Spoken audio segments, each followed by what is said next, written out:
महाराष्ट्राच्या अध्यक्षा रेखाताई ठाकूर, मंचकावरती उपस्थित भारी बहुजन महासंघाचे असणारे अशोक सोनवणे, युवकांचे असणारे महाराष्ट्राचे अध्यक्ष निलेश विश्वकर्मा, त्याच्याच बरोबर ज्यांनी डॉक्टर उत्तमराव इंगोले यांच्यासाठी माघार घेतली असे असणारे दिगंबर मोरे, त्याच्याच बरोबर भगवान खंदारे, मारुती सोनकांबळे,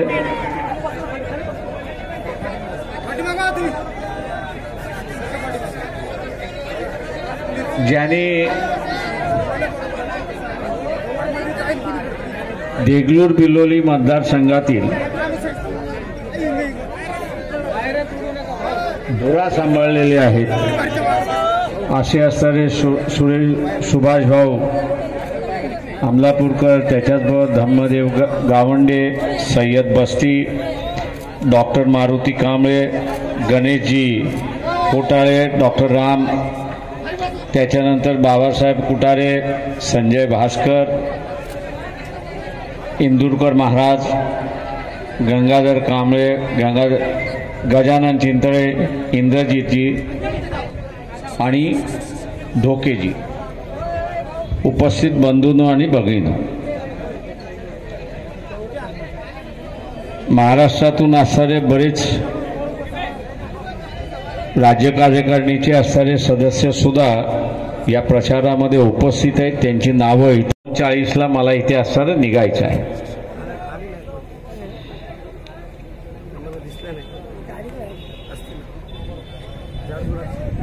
देगलूर असेल, बिलोली असेल किंवा नांदेडचा हा लोकसभेचा मतदारसंघ असेल, माझ्यासाठी नवीन नाही। 86 साली याच मतदारसंघामध्ये लोकसभेची निवडणूक लढवली होती। अशोकराव तुमच्याच विरोधात मी लढलो होतो।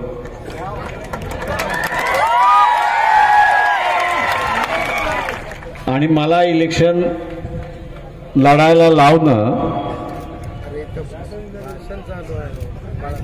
इथल्या असणाऱ्या पाटील मंडळींनीच सांगितलं होतं।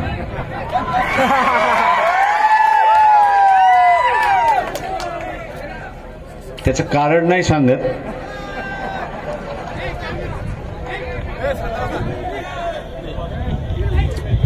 शेतकरी संघटना त्यावेळेस पुढाकार होती।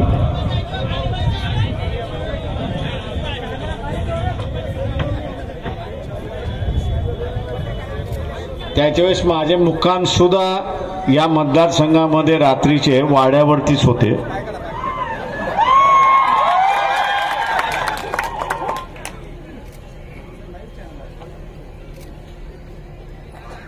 त्यावेळेस सुद्धा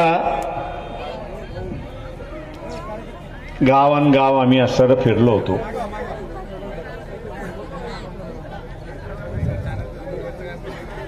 जे मुद्दे त्यावेळेस मांडले ते आज मांडतोय अशी असणारी परिस्थिती आहे।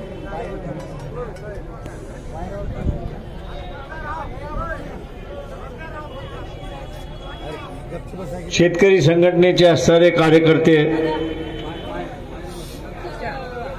काही वेळेस म्हणत होते की लेंडीचा असणारा प्रकल्प त्या ठिकाणी झाला पाहिजे।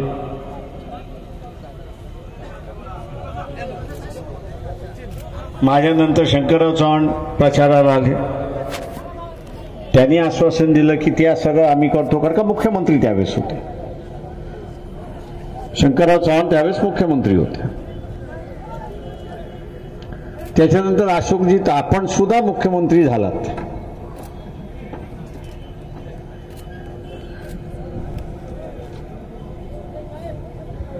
दुर्दैवाने आता सर मराठवाड्याचे महाराष्ट्रातले मंत्रिमंडळातले प्रतिनिधी आपण, मी दुर्दैव मुद्दामून म्हणतोय कारण का चिखलीकरांनी त्यांना पाडलं, नाही तर लोकसभेचे खासदार असतात। पण या लेंडी प्रकरणाचं झालं काय हे तर सांगा, प्रोजेक्टचं काय झालं काय? ती सुरुवात का होत नाही? आम्ही 86 खाली त्यावेळेस भाषण करायचो की यांना उंबरटे झिजवणारा समूह पाहिजे.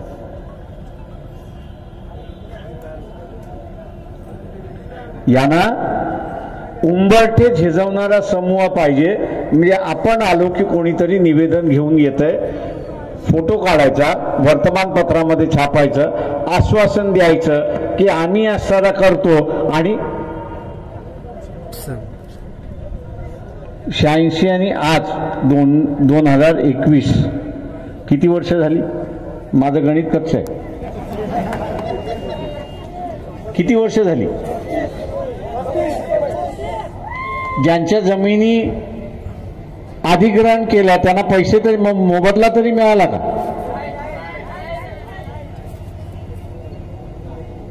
मग आता यांना मतदान द्यायचं कुठल्या मार्गाने? डॉक्टरांना मतदान जरी दिलं तर करीब मोबदला तरी मिळेल ज्यांच्या जमिनी गेल्या ह्याच्यासाठी. मी नेहमी म्हणत असतो, पोटनिवडणुका हे लोकांनी शासनाच्या खुर्चीखाली मस्तपैकी अंगार लावला पाहिजे. का तो अंगार लागला रे लागला की चटका कुठे बसतो? टिंब टिंब. आणि मग 5 वर्ष थै थै थै थै नाचायला सुरुवात करतात, कारण का आपल्याला पुन्हा सत्तेमध्ये बसायचं आहे.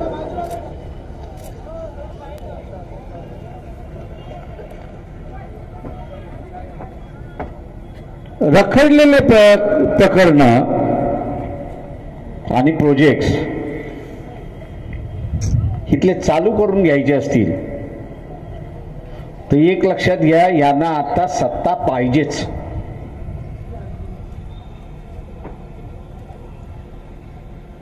अशोकराव बोलून गेले की वंचितच्या गाडीमध्ये पेट्रोल जे आहे ते बीजेपी भरते. अशोकराव पुन्हा ही चूक करू नका आयुष्यामध्ये.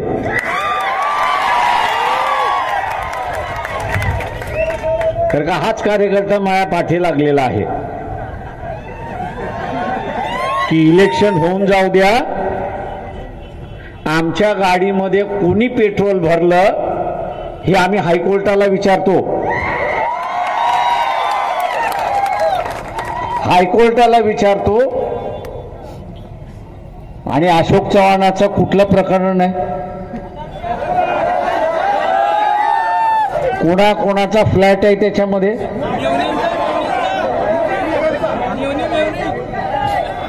अशोक चव्हाण, आपल्याला आपल्या बायको बरोबर जेलमध्ये जायचं, सासू बरोबर जेलमध्ये जायचं आहे का एवढं ठरवा.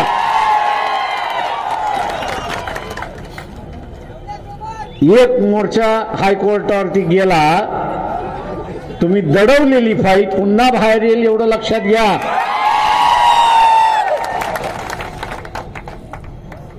मी आता येताना हेलिकॉप्टरने घेऊन आलो.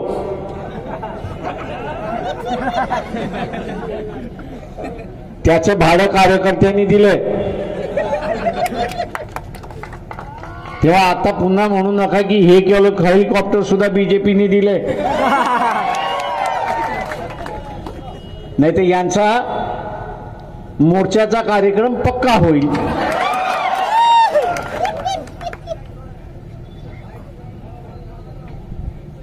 अशोक चव्हाण तुम्हीच जाणार नाही, पण तुमच्या बरोबर सुशील कुमार शिंदेला सुद्धा घेऊन जाल एवढं लक्षात घ्या. अनेक प्रकरण आहेत, कशाला काढा.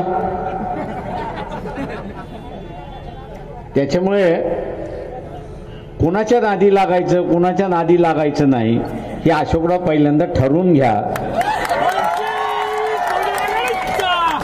शंकरराव चव्हाण अत्यंत भले व्यक्ती. इलेक्शन झाल्यानंतर, मुख्यमंत्री झाल्यानंतर माझी भेट झाली. ते म्हटले मी राजगडावरती येतो. नाही म्हटलं मीच येतो, कारण का तुम्ही फार मोठे आहात. ते म्हटले प्रकाशराव जे काही झालं ते असतं विसरून जा. मी त्याला म्हटलं माझं काही भांडण नाही आहे, तुमचं भांडण त्या वाड्याची भांडण आहे. वाड्यानेच मला सांगितलं की तुम्ही उभे राहा, नाही तर मी नांदेडला कशाला उभं राहू. माझा मतदारसंघ वेगळा आहे.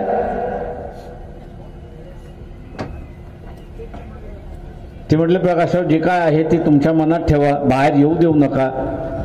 शंकररावांना मी शब्द दिला की माझ्याकडून कधीच ते उल्लेख होणार नाही, आणि म्हणून मी म्हटलं की का लढलो हे कारण सांगणार नाही.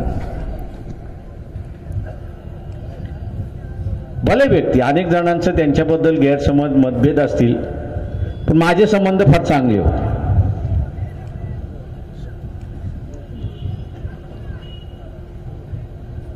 अशोक चव्हाण, थोडंसं बापाचं गुण घ्या, हे माझी असणारे आपल्याला आव्हान आहे.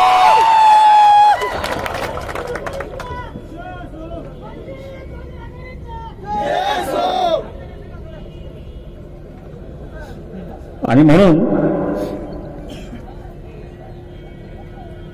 इलेक्शन होऊन जाईल, कदाचित तुमच्या याच्यातला एक मतदारसंघ हरला तरी आपला असणारा फायदा तोटा काय हा तर बघितला पाहिजे. उद्याच्या असणाऱ्या तुमचे आदर्श मॅटर जर बाहेर पडलं तर तुमचं राजकीय आयुष्यच संपलं.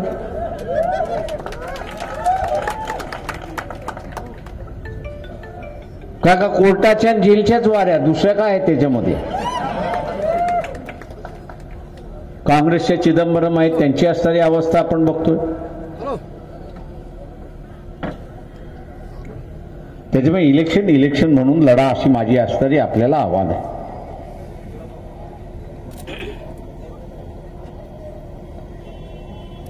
नाही तर हा खेळ सुरुवात झाला तर कार्यकर्त्यांकडे बरीच माहिती आहे. मला ते म्हटले साहेब नुसतं आदर्श नाही, तर अजून लई प्रकरण आहेत ते म्हटले होते. तुम्ही म्हटलं जाऊ द्या, कशाला आपण, आपला काय तो अजेंडा नाही. तेव्हा कार्यकर्त्यांना समजवलेलं आहे. अशोक चव्हाण, आपण सुद्धा जरा समजून घ्या, अशी माझी आपल्याला विनंती आहे. नाही तर खुला मैदान आहे, मग तर काय, आम्ही तर नंगेच आहोत. आम्हाला काय हरण्यासारखं काहीच नाही आहे.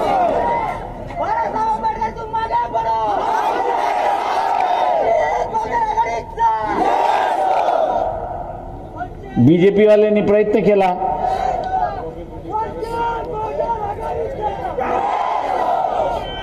पण त्यांनाही यश आलं नाही.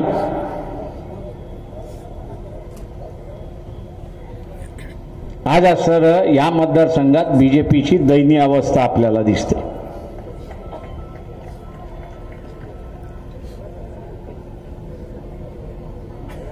त्यांनी मुखेडकर महाराजांना लिंगायत समाजातले असणारं तिकीट देतो म्हणून सांगितलं. 4 महिने त्यांना असणारं फिरवलं,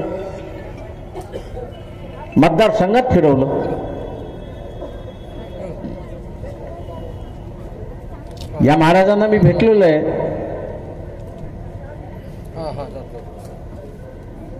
दिल्लीमध्ये भेटलोय. चांगले ग्रस्त आहे, सज्जन माणूस आहे. बीजेपीने त्यांना असं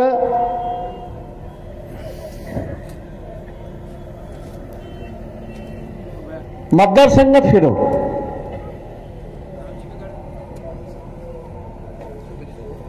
अनेक जणांनी सांगितलं की हे आमचा उमेदवार, तुम्ही यांना सर मतदान द्या. त्यांनी सांगितलं मी उमेदवारी करतोय, मला मतदान द्या.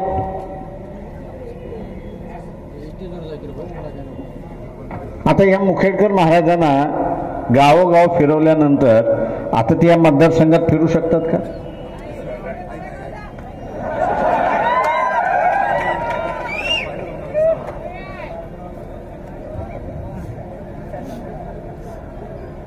बीजेपीनं आम्ही असं विचारतो, तुम्ही हा त्यांचा अपमान का केलात? 3 महिने मतदारसंघात फिरवायचं आणि 3 महिने मतदारसंघात फिरवल्यानंतर कोणतरी असं उपरा उमेदवार आणायचा आणि लोकांच्या मानेवरती बसवायचं असं राजकारण केलं.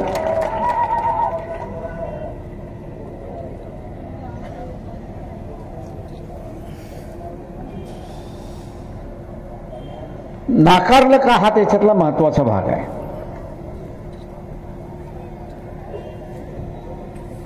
लातूर जिल्ह्याच्या अहमदपूरमध्ये डॉक्टर शिवलिंग विश्वाचार्य महाराज म्हणून होते. ते वारले. मागच्या विधानसभेमध्ये 2 प्रचाराला आले होते. 2 प्रचार सभेला माझ्याच बरोबर होते. त्याच असते तर त्यांनाही त्या सभेला घेऊन आलो.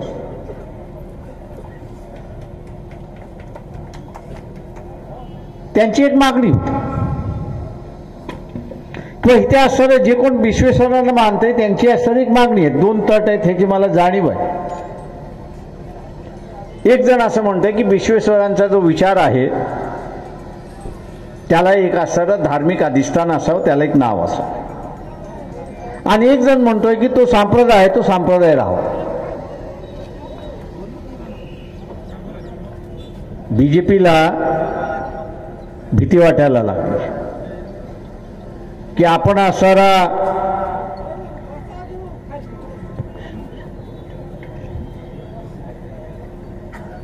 मुखेडकर महाराजांना आपण असणारं जर तिकीट दिलं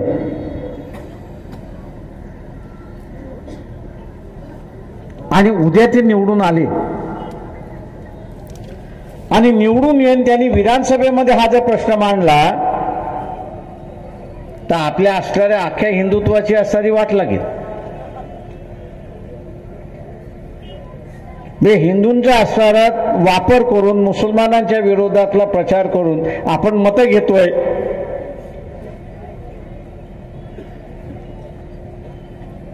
त्याला काही थारा राहणार नाही आणि म्हणून त्यांनी असणारा मुखेडकर महाराजाला तिकीट दिलं नाही आणि त्यांना अपमानित करला अशी असणारी परिस्थिती. अरे बाबा, विश्वेश्वर या भारतातले की नाही आहेत? जे अनेक संत होते त्यांच्यापैकी एक संत होते की नाही तर आहेत. त्यांनी मानवतेचा असणारा प्रचार केला.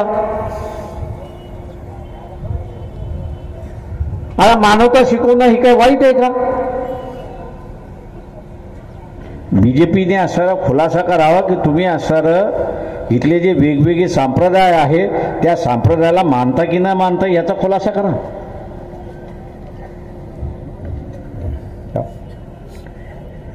या संप्रदायाला मानता की न मानता याचा असणारा खुलासा करा.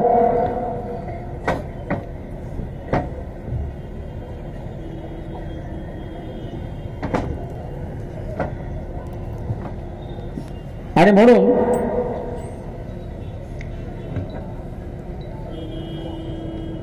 महात्मा विश्वेश्वर यांचा एक संप्रदाय आहे हे जोपर्यंत बीजेपी वाले मान्य करत नाही तोपर्यंत महात्मा विश्वेश्वर मानणारा जो वर्ग आहे त्याला मी असं आवाहन करणार आहे की बीजेपी पासून बाजूला व्हा, जिथे जायचे तिथे. हे मताचं राजकारण आहे, मान्य आहे मला त्याच्यामध्ये. इथे अनेक संप्रदाय आणि अशीच फाटाफूट असणारा बीजेपी करणार आहे का?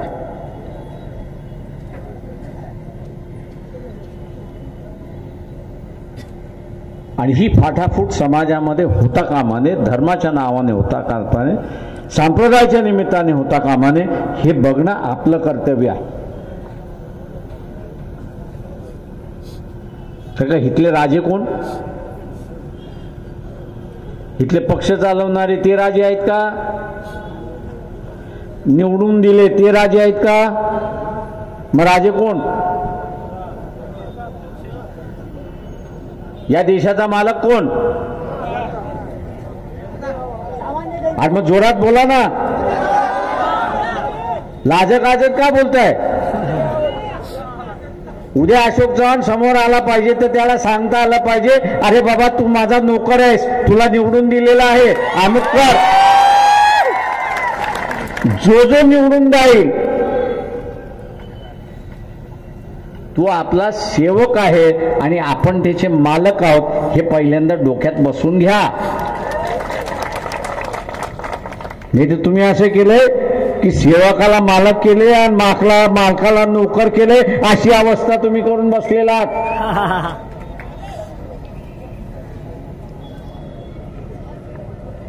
उद्यापासून खेरापत वाटायला सुरुवात होईल. महात्मा गांधीची खेरापत वाटायला सुरुवात होईल. हे जे खेरापत वाटायला येतील त्यांना सरळ विचारा, किंवा ती मातंग समाजाला उमेदवारी दिली, पण 2 महिला मातंग महिलांवरती ज्यावेळेस बलात्कार झाला, अत्याचार झाला, त्यावेळेस तुम्ही तिला बघा त्या कुटुंबाला भेटायला गेलात का नाही गेलात?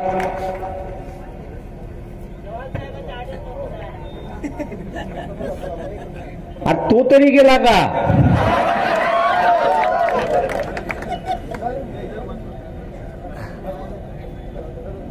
आणि म्हणून जे इलेक्शनच्या वेळेस येतात त्यांच्यापासून आपण सावध राहिलं पाहिजे. फारुख अहमद आहे, इतर आहेत, यांनी एनआरसीचा आणि सीएचा सर्व उल्लेख केला. या जिल्ह्यातल्या एका तरी काँग्रेसवाल्यांनी, मुस्लिम काँग्रेसवाला म्हणत नाही मी, नॉन मुस्लिम काँग्रेसवाला जो आहे त्यांनी या एनआरसी आणि सीएच्या विरोधात एक स्टेटमेंट काढलं असेल नांदेड जिल्ह्यामधलं सांगावं. एक स्टेटमेंट काढलेलं असणारं मला सांगा. 2 दिवस प्रचाराला राहिलेत. अशोक चव्हाणाला सुद्धा माझं आव्हान आहे की काँग्रेसच्या CWC मधला जे काँग्रेस वर्किंग कमिटीच्या सगळ्यात मोठी बॉडी आहे त्यांनी एनआरसीच्या विरोधात ठराव घेतलेला हा दाखवून द्यावा. मी इथल्या सगळ्या मुसलमानांना विचारतो, ज्या काँग्रेस पक्षाचा असताना एनआरसी आणि सीएचा अजेंडा नाही, कोरोना आला म्हणून वाचलात, इथला मुसलमान कोरोना आला म्हणून वाचलाय. अमित शहा आजही म्हणतो नाही कोरोना जाऊ द्या, एनआरसी आणि सीए आणणारच. आसाममध्ये ज्या मुसलमानांना किंवा तिथला असणारा आदिवासींना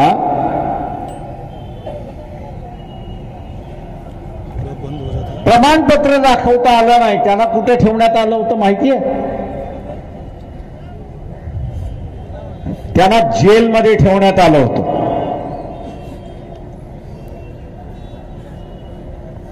आणि एकूण एक मुसलमानाच्या मोबाईलवरती ती बातमी आहे.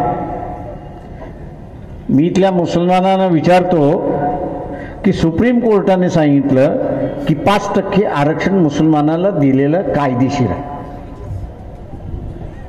तुम्ही काँग्रेसवाल्याला सेक्युलर म्हणताय. हे मंत्रिमंडळात काँग्रेसवाले आहेत की नाही? आणि मग या मंत्रिमंडळात काँग्रेसवाले आहेत तर मग त्यांनी 5% आरक्षण का नाही लागू केलं? त्याला खुलासा विचार ना, 5% आरक्षण तुम्ही लागू का नाही केलं? हा एनआरसी आणि सीएचा असणारा ठराव त्यांनी दाखवा, मुसलमानांनी खुशाल मतदान करावं. पण या 2 दिवसामध्ये CWCचा ठराव जर दाखवून दिला नाही तर एकूण एक मुसलमानाने काँग्रेसच्या विरोधात मतदान करावं, हे आव्हान मी आपल्याला या ठिकाणी असताना करतो. मुसलमानांशी बोलायचं झालंय की तो म्हणतो माझा सुरक्षितेचा प्रश्न फार मोठा आहे. मान्य आहे मला. बजरंग दल असेल कापून माणसं कापून असुरक्षित करतात, याच्याबद्दल दुमत नाही. आणि म्हणून या विधानसभेमध्ये एका आमदाराला धरून, कपिल पाटील या आमदाराला धरून असणारा मोहम्मद पैगंबराचा आणि इतर साधू संतांचा असणारा अपमान होणार नाही असं एक बिल मंजूर करण्यात आलं. सभागृहामध्ये मांडण्यात आलं. काँग्रेसवाल्यांना आम्ही असताना विचारतो, हे मांडलेलं सभागृहाचं बिल तुम्ही मंजुरात आहात की नाही त्याचा खुलासा करा. हे बिल मंजूर झालं तर धर्माच्या नावाने जे काय राजकारण चाललंय, धर्माच्या नावाने जी काय असुरक्षितता निर्माण झालेली आहे ती कायम त्या ठिकाणी थांबणार आहे. उद्या डॉक्टर उत्तमराव इंगोले तिथे निवडून गेले तर लक्षात घ्या, हे बिल यांच्या गळी आम्ही उतरवल्याशिवाय राहणार नाही, हे लक्षात घ्या.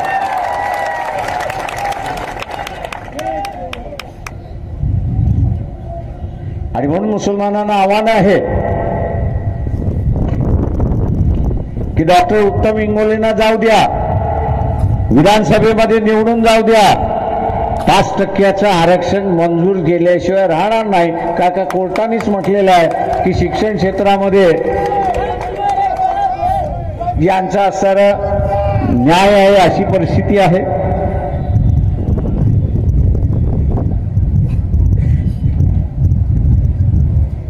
महाराष्ट्रामध्ये मराठवाड्याचा भाग हा निजामकडून आलेला आहे. सवलती ह्या ज्या आहेत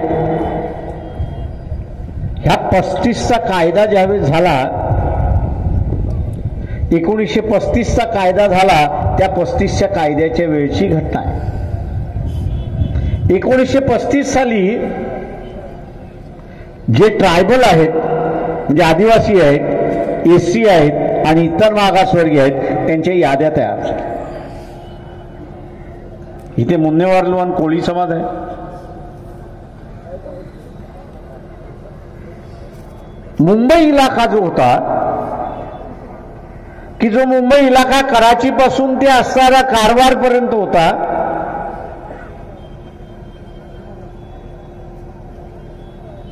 त्यामध्ये समुद्रकिनारी राहणारा जो कोळी आहे तो आदिवासी म्हणून मान्य केला.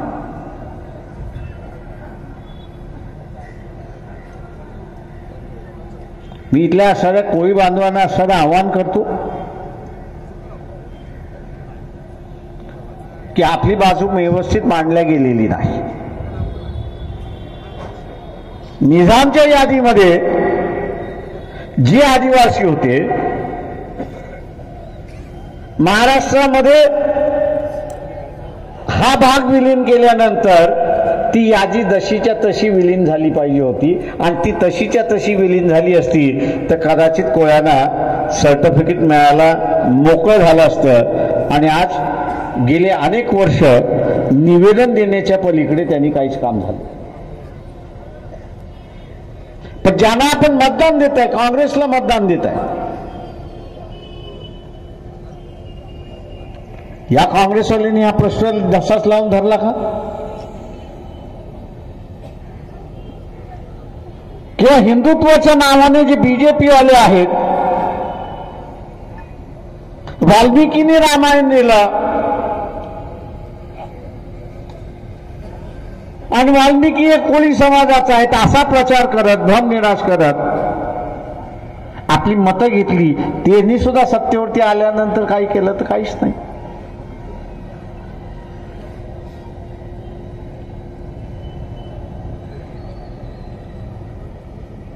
या सगळ्या समूहाला आवाहन करतोय की ज्या पद्धतीने आता असणाऱ्या भटक्या विमुक्तांचं गरज नसताना या सरकारने वाट लावली. भटक्या विमुक्तांना असणारा एससीच्या यादीमध्ये महाराष्ट्र 60 साली निर्माण झाला त्यावेळेस ते करण्यात आलं. त्याच्यामुळे भटक्या विमुक्तांना SC STच्या सगळ्याच सवलती मिळत होत्या. स्कॉलरशिप मिळत होती, फ्रीशिप मिळत होती, मेडिकलमध्ये, इंजिनिअरिंगमध्ये, प्रमोशनमध्ये आणि आता चाललेल्या घरकुलामध्ये सुद्धा घरकुलं मिळत होती. अशोक चव्हाण आपण मंत्रिमंडळामध्ये होतात, जे मागच्या 15 दिवसापूर्वी असणाऱ्या सुप्रीम कोर्टामध्ये ॲफिडेव्हिट जे दाखल केलं, त्या ॲफिडेव्हिटमध्ये आपण काय म्हटलात की इथला असणारा भटक्या विमुक्त समूह हा असणारा SC मध्ये येत नाही, आणि सरकारने तुमच्याकडे मागितलं होतं का? हे ॲफिडेव्हिट दाखल करा म्हणून सुप्रीम कोर्टाने तुम्हाला सांगितलं का? पण यांना भटक्या विमुक्तांची प्रगती थांबवायची होती म्हणून ॲफिडेव्हिट सुप्रीम कोर्टामध्ये दाखल केलं, आणि दाखल केल्यानंतर आता अवस्था काय की भटक्यांच्या विद्यार्थ्याला स्कॉलरशिप मिळणार नाही, फ्रीशिप मिळणार नाही, हॉस्टेलमध्ये ॲडमिशन मिळणार नाही, त्याला राखीव ज्या असे जागेच्या असणाऱ्या शिक्षणामधला जागा मिळणार नाही. ही आता जी घरकुलाची योजना चालली त्या घरकुलामध्ये त्याचं नाव त्या ठिकाणी येणार नाही, आणि जो शिकलाय सवरलाय सरकारी नोकऱ्यांमध्ये लागलाय त्याला आता प्रमोशन मिळणार नाही, अशी परिस्थिती.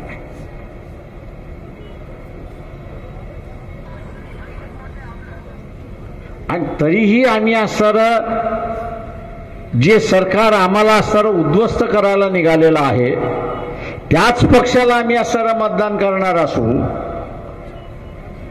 तर मी असं म्हण दुर्दैव दुसरं कोणच नाही. आणि म्हणून मी सुरुवातीला म्हणालो की इथले मालक आपण आहोत. 5 वर्षासाठी यांना राज्य करायला आपण दिलेलं आहे.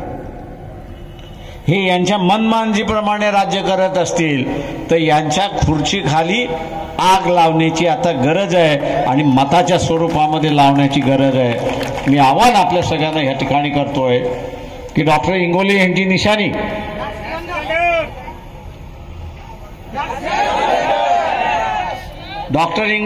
निशाणी मी इथल्या सगळ्या आंबेडकरवाद्यांना असं आवाहन करतोय की पुन्हा किनवट घडवण्याची संधी आहे.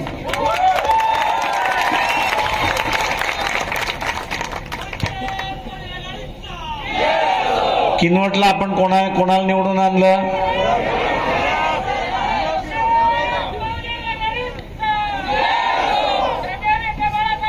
दुर्दैवाने किनवट मधला त्यावेळेस निवडून आलेले उमेदवार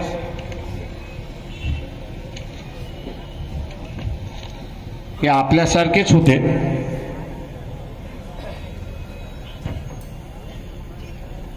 शरद पवारांनी त्यावेळेस त्यांना 6 कोटीमध्ये विकत घेतलं, नाही तर त्यावेळेस आमदार खासदार 30-40 लाखामध्ये विकत होते.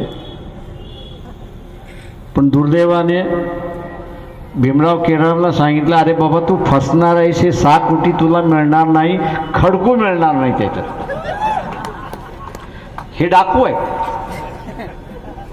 हे डाकू तुझ्या हाताला लागू देणार नाही. तू म्हटलास साहेब एकदा गरिबी तरी दूर होऊ द्या. शेवटी बँड्राचा दिलेला फ्लॅट काढून घेतला का तुझ्या नावावरती कधी केलंच नाही. त्याला 3 कोटीचा चेक दिला. मी त्याला म्हटलं 3 कोटीचा चेक घेऊ नको, तू 3 कोटीचा ड्राफ्ट घे.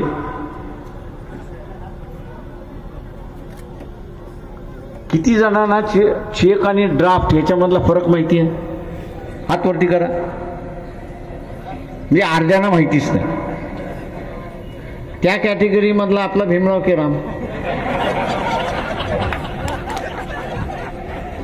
त्याला समजावून सांगत होतो, अरे बाबा ड्राफ्ट म्हणजे बँकेमध्ये तुझ्या नावाने पैसे पडलेत, ज्या दिवशी ड्राफ्ट देशील त्या दिवशी तुला पैसे मिळतील.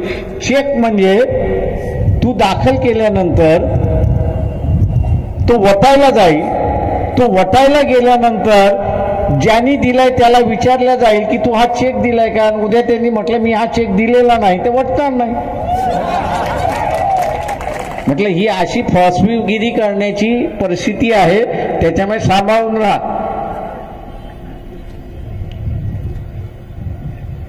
पण जसं त्यावेळेसचे काँग्रेसवाले तोडण्यामध्ये इंटरेस्टेड होते, तशा रीतीने आमच्या बरोबर असणारे काही जण सुद्धा भीमराव केराम जावा याही मताचे असणारे होते. आता मी नावं घेत नाही, जाऊ द्या, पण आता होणार नाही हे आपण लक्षात घ्या. आणि म्हणून देगलूर बिल्लोलीमध्ये पुन्हा किनवट घडवायचं असेल तर प्रत्येक आंबेडकरवाद्याने प्रचाराला लागलं पाहिजे. मतदान कसं वाढेल ह्याच्याकडे बघितलं पाहिजे. आणि विजय हा सहजासहजी येत नसतो, तर तो खेचून आणावा लागतो. तो आपण खेचून आणाल ही अपेक्षा बाळगतो आणि आपली रजा घेतो.